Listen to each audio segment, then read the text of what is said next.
Well, welcome to the Durham Cathedral Quiet Day.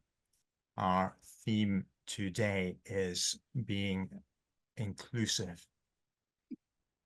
I'm Andrew Dowsett. I'm a vicar in Sunderland, Durham Diocesan Disability Advisor, and I am neurodivergent. And I'm Lisa Oram, and I am the lay minister at St. Peter's in Byers Green in County Durham. And I'm actually totally blind. Lisa, I wonder whether we might begin thinking about expectations and assumptions. There are obviously expectations as to what a vicar, what a lay minister does. There needs to be, so that we have a sense of calling to that. But alongside that, there are also assumptions Very about much what we so. can and can't do, sometimes assumptions that other people have, sometimes Uh-huh. assumptions that we have ourselves. I wonder whether we might start there. Hmm. I have to laugh. And the reason why I have to laugh is why on earth would God have a blind lay reader?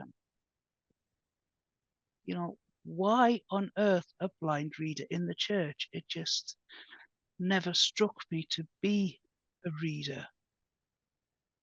And then again, what could I read when I can't say? And then it's the assumptions of those who hear lay minister, reader, that they're up there every Sunday reading the Bible, taking duties from the priest who's busy elsewhere, and then all the pastoral roles that go with. Where would someone with my inability to see actually fit in with the church? And sometimes it's really hard because the assumption is that all that they see is a blind woman. They do not see a fully abled woman who does things in a different way. Hmm. And that can be very hard to hit from time to time. You know, um, when you walk into a building, all they see is a blind woman. They don't see what I'm capable of, what people with sight loss is capable of. Yeah. They just either want to pet the doggy, or I think one of the things that really does bother me is that they talk down to you and they think that you've only got half a brain cell, Yes. you know? Yeah. And it's that half a brain cell which belittles a person to making them feel that but yes, half the problem is that people do not see you as a credible human being. They only see you as a blind person and that you cannot think anymore. And that can be hard. Yeah. How do you find that within yourself when it comes to being diverse in your with yourself? For me, um, hang on. Carry on, I'm still here. Okay. For me, the challenges are slightly different. Whereas um you've described people assuming that you can't do things, and I experience people assuming that I can do things, uh Mhm. that um or that I will do them in a certain way. So for example, um I can't recognize people by their faces, Mhm. and um I struggle to recall information like names. And people assume that because I'm a vicar, that I know my congregation, that I will recognize someone by their face and know their name, and I don't. Mhm. And even though I've kind of shared that, people can't get their heads around that. But I see things in a different way, and I know people in a different way. So my congregation stand before me every week or a couple of times a week and hold out their hands to receive bread. And Mhm. um, I know every one of them by their hands.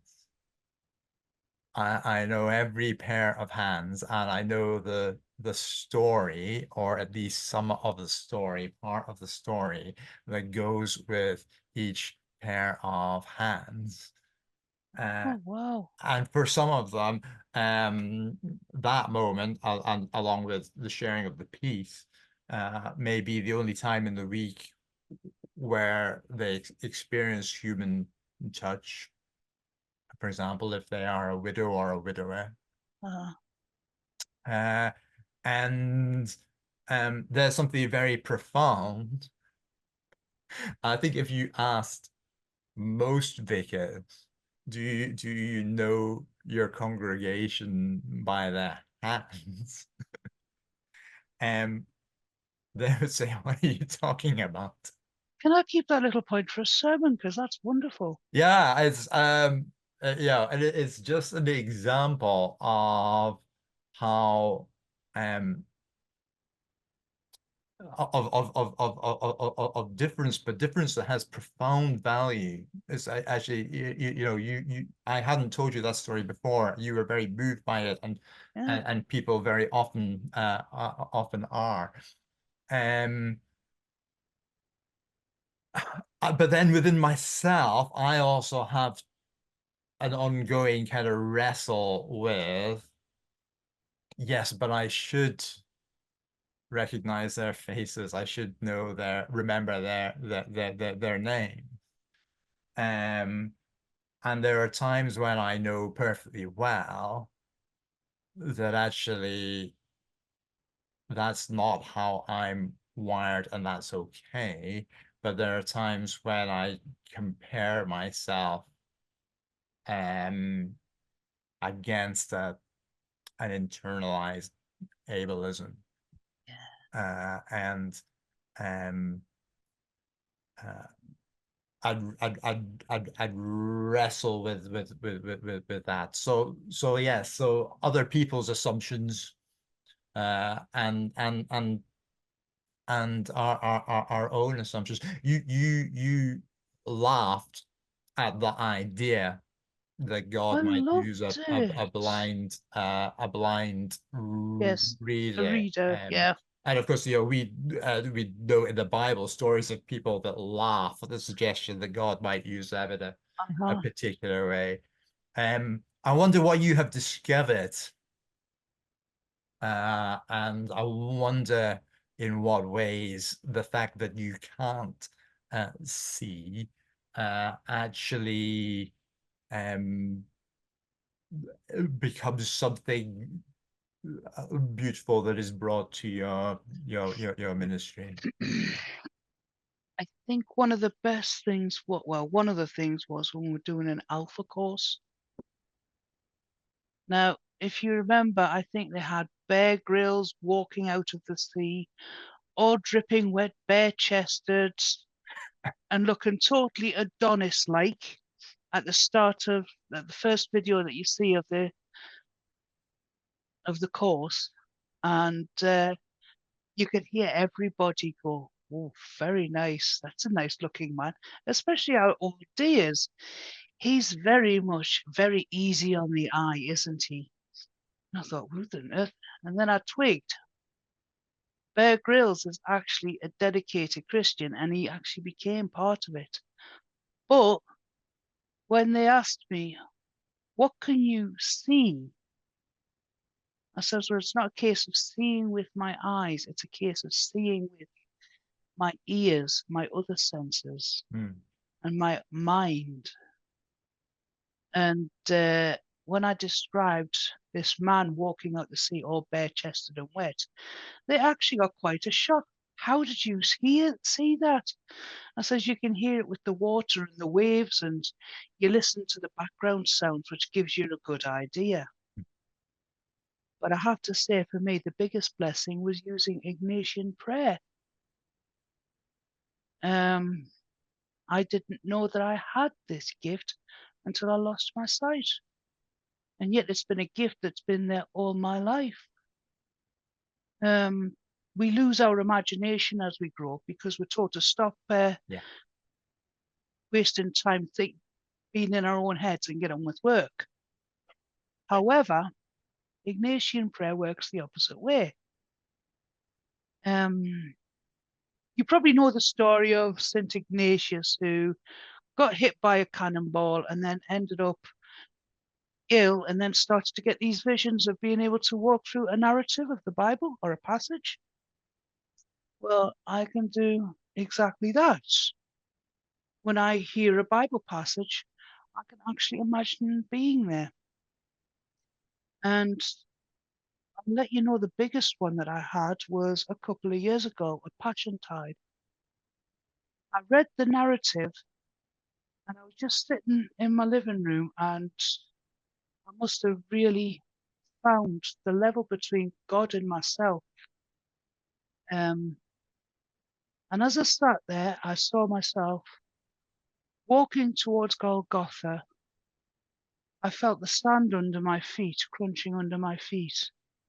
And I saw three people standing, holding each other, the two Marys and James.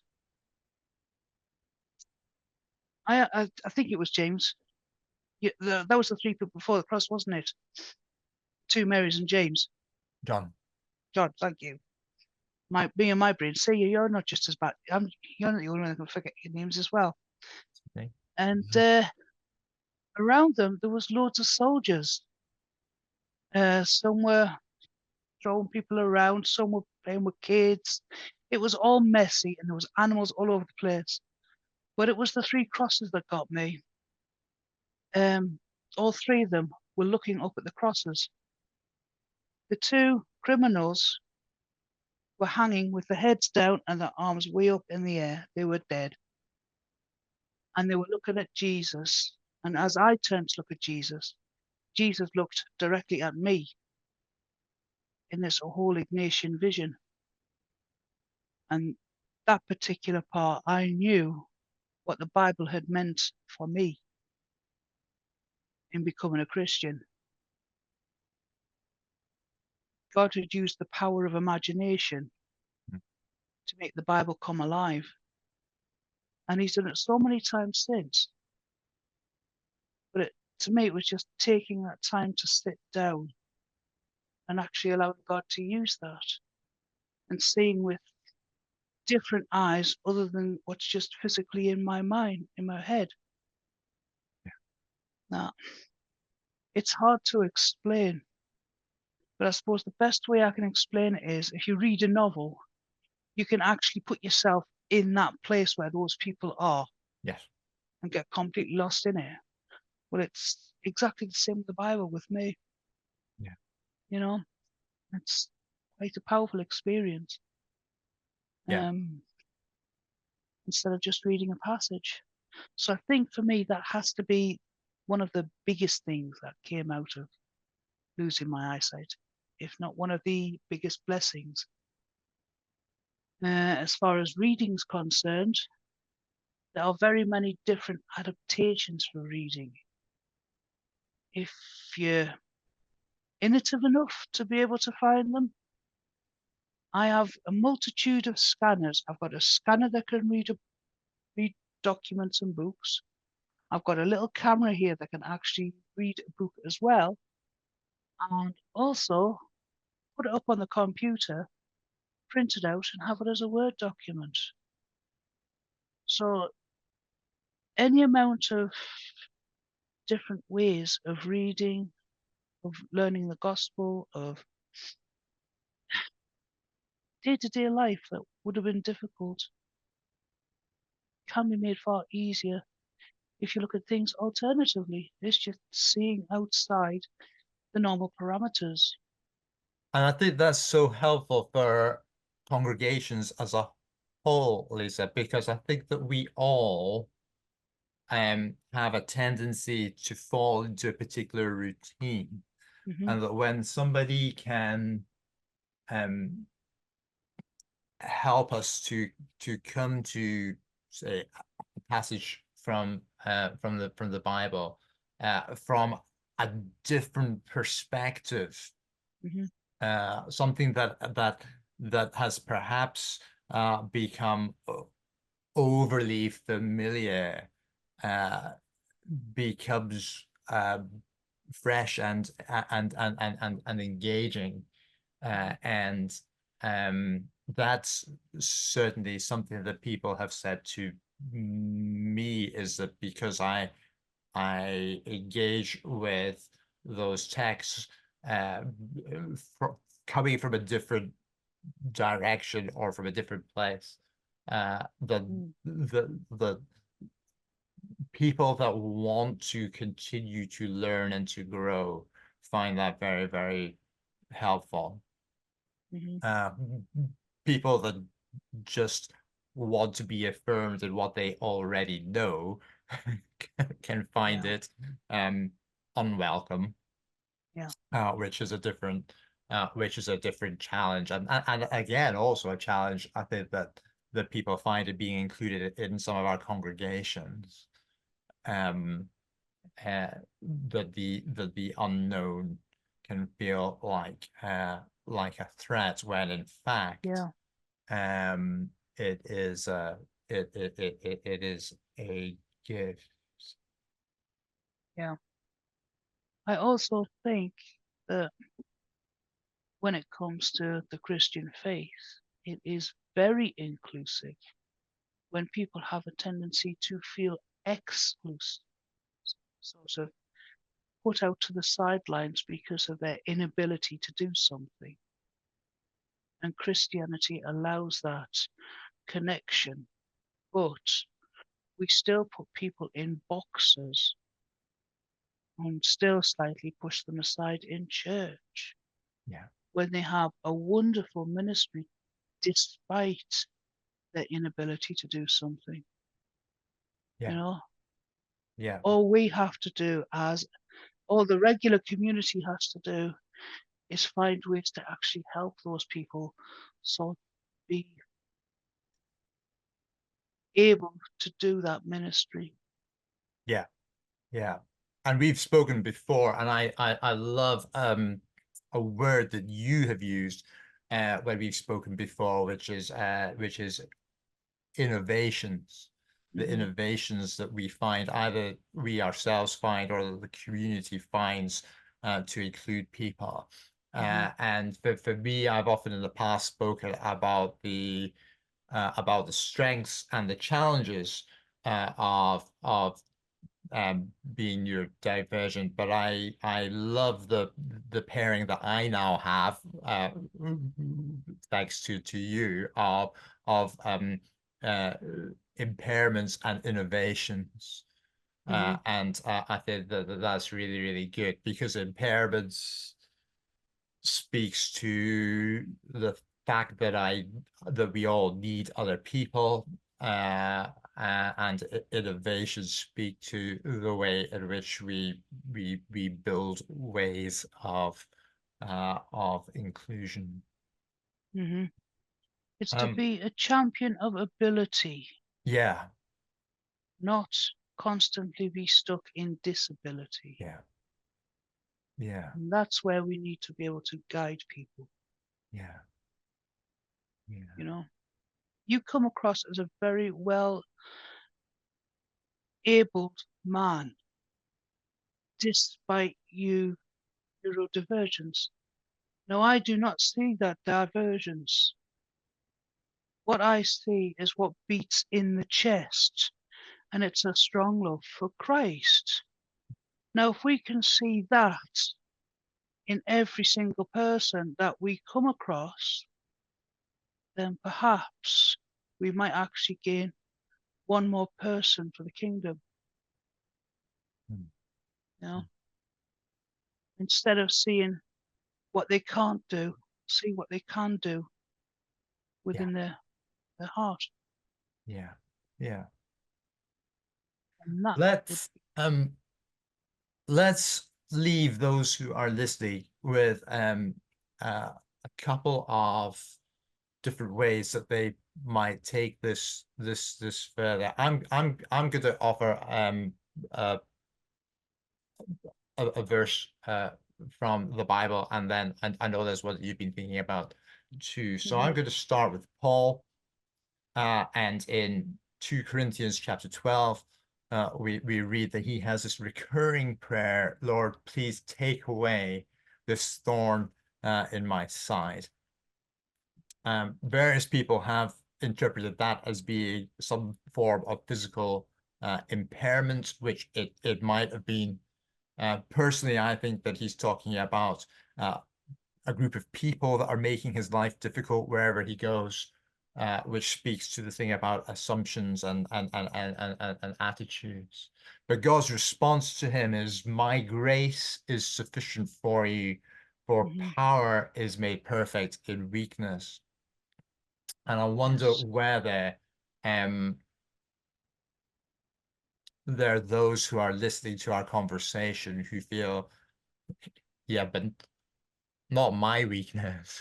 You know, and that there may be some that just want to meditate on that, on that verse, that word from God, and perhaps using the Ignatian approach that you described, of entering into that moment and hearing God speak that word to them.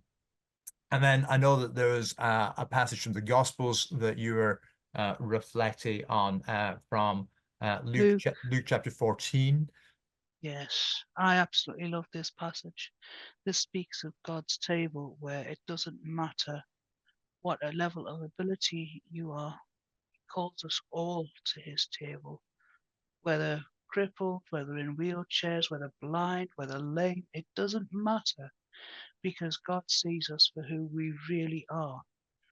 And that's those that love him and who are whole in his sight. And I use the word whole because we may be broken on this earth, but in Christ we are whole. Yeah. And that's where I'd like to get people to start thinking of as well. And there is one other little thing I would like them to think about, which might make them, jolt their minds a little bit more when it comes to those who walk in the door. What if they were in that position themselves? How would they want to be treated by others? And how would they help those people? How would they like to be helped as well? Yeah. Yeah. Yeah. I'm struck in the passage that you're referring to, where the master sends the servant out to bring people, and he does that, but he reports back, there's still room. I know. And I think that is a wonderful place, invitation and challenge on which we might end. I agree. It's wonderful. Thank you. Right.